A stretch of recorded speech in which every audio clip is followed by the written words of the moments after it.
All right, folks. So today here we have Jada here who has costochondritis. So you actually found us through YouTube, right? Right.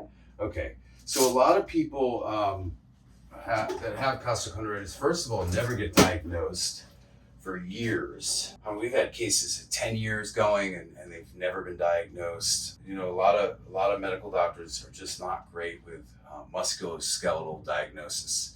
Nothing against them, but they should know about this condition, especially cardiologists. So you did have all sorts of tests done. You went to see all sorts of specialists. So why don't you explain a little bit about what you did there? Yeah. So I saw a cardiologist. I got a bunch of EKGs, echocardiograms, stress tests, and everything came out fine. Mm-hmm. And they pretty much just said, like, take some ibuprofen. It's probably like something, in your chest. And I was like, okay. That was when I was like just turned 19 and now I'm 22. Mm-hmm. And then I moved to New York and someone told me to see a rheumatologist, and that's who told me I had costochondritis. So her rheumatologist is the one that diagnosed her. Now, she could have easily gone years and years and years more without it getting diagnosed. So kudos to her rheumatologist for picking up on that. So we did an exam. We found a lot of misalignments here in her thoracic spine. And as you guys know, those of you that suffer from costochondritis, if you don't know, you're about to know, the ribs attached to the thoracic spine, to your middle back, the middle part of your spine from T1 to T12, and the last two ribs float. So at the other end of those ribs, they just float. There's nothing attaching to them except for muscles and tendons. Now, the other 10 ribs, and most people have 12, some people have 11, some people even have 13, but the normal is 12.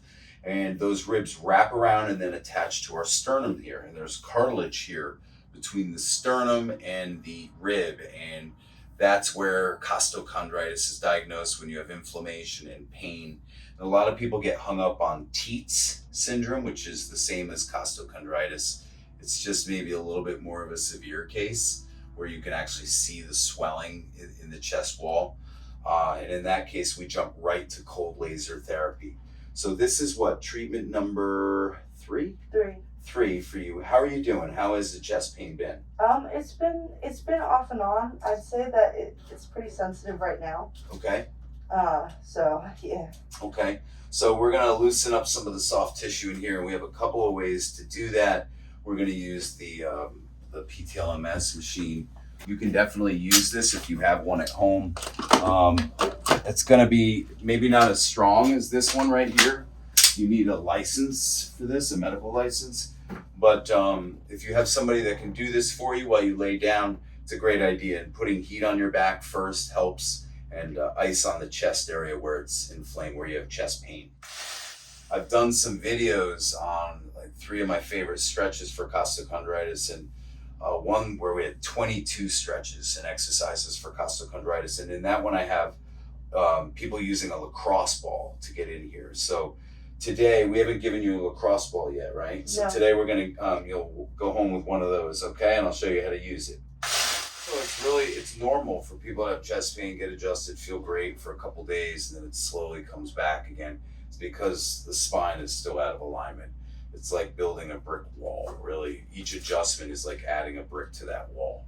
Your muscles have memory. So when your spine is out of place, whether it's because of scoliosis or bad posture, and you keep reinforcing that habit, that bad habit of bad posture, after I adjust you, it will eventually come back. So we need to improve that and work on that with her. So we will get to that process over the next few weeks. We'll give her stretches and exercises to retrain the muscles to hold the spine in its proper place. Of course, those same ribs are out of place in the front, and that's where she has chest pain, right in the cleavage area, right? Mm-hmm. So this correlates with that. It's actually a little bit higher up in the front because the rib goes slightly up towards the front. Is your chest pain worse on the right side?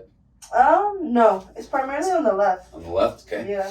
So not that uncommon to have the chest pain on the opposite side of the back pain.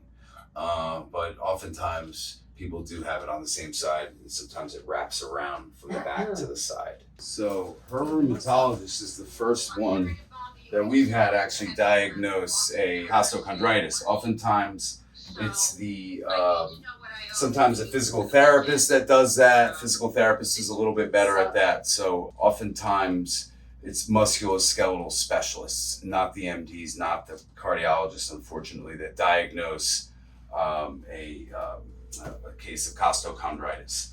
Tuck your chin down. Come on up. Good, and relax here. Okay, and again.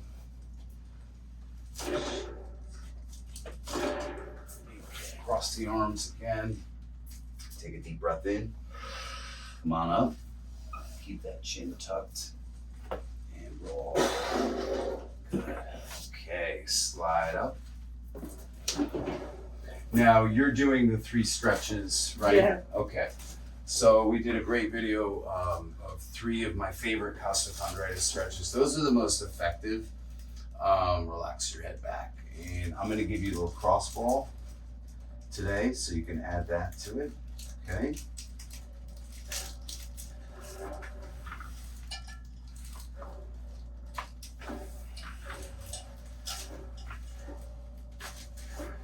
Now, the chest pain. So Yeah. we're going to go ahead and do one stretch here.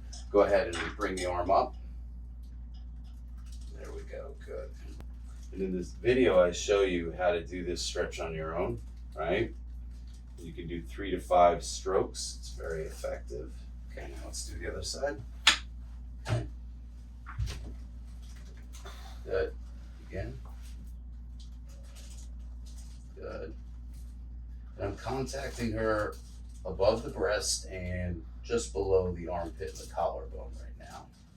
Now, go ahead, stand up right over here.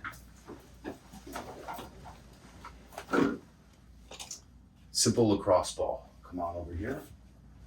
You're gonna put your back against here.